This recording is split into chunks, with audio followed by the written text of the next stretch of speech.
So if you've ever wanted to write an ebook, now is literally the perfect time. It's never going to be a better time than to write right now. Now, I'm not talking about the kind of book where it's 5 pages and you put it on Amazon and sell it for $1. I'm not talking about that. I'm talking about an actual ebook that's going to display your expertise, your knowledge, and actually help people, because that's what's going to add more value to your brand. That's what's going to help more people and eventually make you more money. So today I'm going to talk more about how you can outline your ebook and how to make that process easy. What's up, people? I'm Coach Chris, host of the Personal Branding Playbook. And today I want to explain to you how you outline your ebook in a fast and efficient, effective way, right? So the very first step, the most important thing you must do is have a purpose. See, the reason why most books are trash is because the purpose of the book isn't clear. And what I mean by clear purpose is have a big picture outcome that you want people to get. What is it that you want this person to walk away with after they're done reading your book, after they're done watching videos, whatever it is? They need to walk away with something tangible and valuable. If you don't have a clear purpose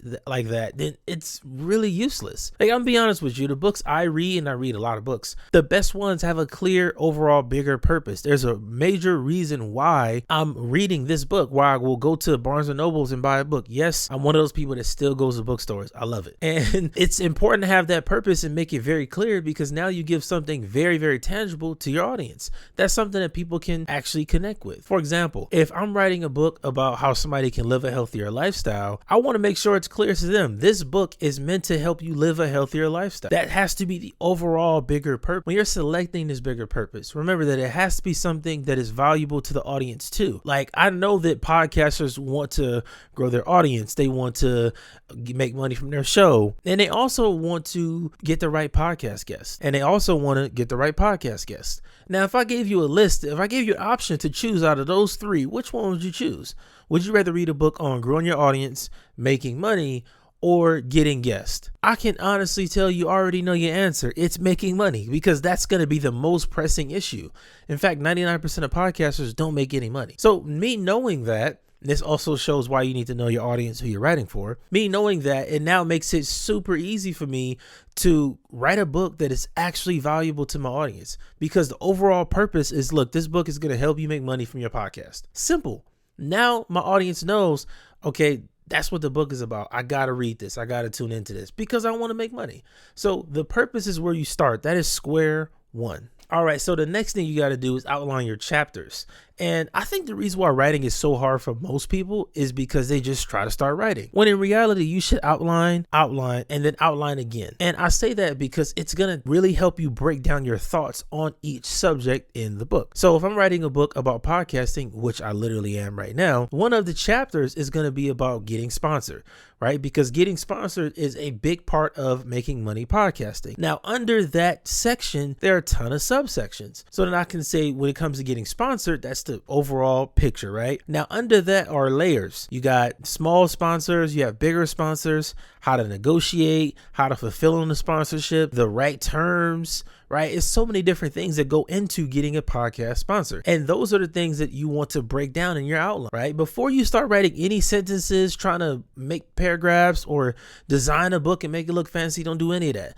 Outline the chapters first. So by the time you get to actually writing, you're literally just breaking down your thoughts further on this particular topic. So the chapters are first. I have chapters on getting your podcast sponsored, being an affiliate, getting high quality guests. All of those things go into and they play into you making more money from your podcast. Those are chapters in the book. Now the subsections that come under that are now the other layers under, right? So that's going to make writing easier, because now when it's time to sit down and write, I get to the sell your own products chapter, and then the subsection is develop a profitable product. Now under that, I can break down one of the key steps, key strategies to developing a product that's going to be profitable on your podcast. Now I'll have a cohesive book because I outline my chapters from the beginning to the end. And sometimes I would even suggest this, go backwards, go from the end to the beginning. It sounds crazy, but think about it like this. When you start from the end and go to the beginning, you make sure you add in key elements, right? It's very hard to miss things at that point. And I like to do that sometimes with topics that I know a lot about, because for me, making money podcasting is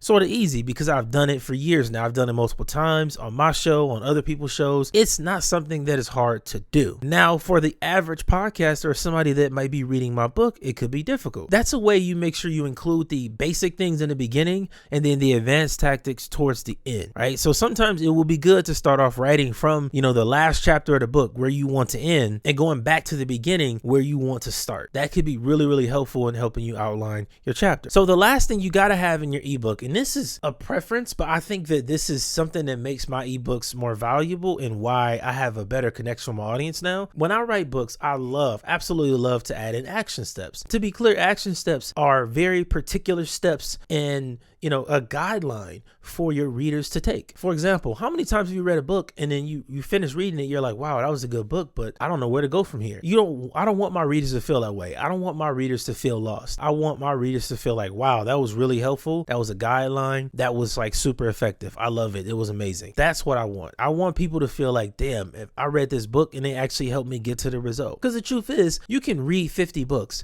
but if you never take any action, you're not going to get the result. Therefore, you as the writer have to make the actions crystal clear. Now, putting it in a book and all of that is great, and I believe you should do that, but what will be more valuable is telling them this is the action step. Make it crystal clear. And some people will say it's not great writing or whatever, but what is the intention of writing this book? If it's to help people, action steps are going to help them because now they have to take steps to get to that desired result. Now your book becomes more valuable because anybody that picks it up can follow that process and get the result, right? And I think that's also something, I also believe that that's something that separates you as a brand, because there are a lot of people who will put out TikTok videos or even YouTube videos like this or podcast episodes.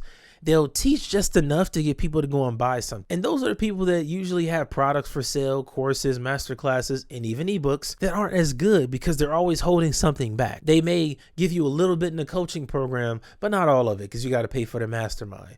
Then when you pay for the mastermind, they don't give you everything either there because you got to pay for one-on-one. And it's like, but wait, when do I actually get the result? So you never want to be seen as that person that's holding things back. You always want to deliver as much value and help people as much as you can. That is what builds your brand. That's what makes you more valuable. That's what makes people come back to work with you. That's what builds relationships. So if you want to write an ebook, now's the time to start outlining. Just start with the outline. I promise you, it'll be easier for you when you do start writing. This will take a lot of pressure off of you mentally, and writing your book is going to be a breeze. Then the book is going to be a lot better because you were so patient in the process. You didn't rush it. You didn't add a bunch of fluff. You actually broke it down to where it will be valuable for the reader. So take your time and outline your ebook. Make sure you go and subscribe to the Personal Branding Playbook podcast. I got some content on there that's not here on YouTube. Make sure you go. And if you listen on the podcast, this is one of the episodes that is on both. Yes, it is. Make sure you subscribe to the YouTube channel. I'm putting on more content there. Got some big interviews coming. Got a lot of things shaking, man. Thank you for being here. I'll see you next time.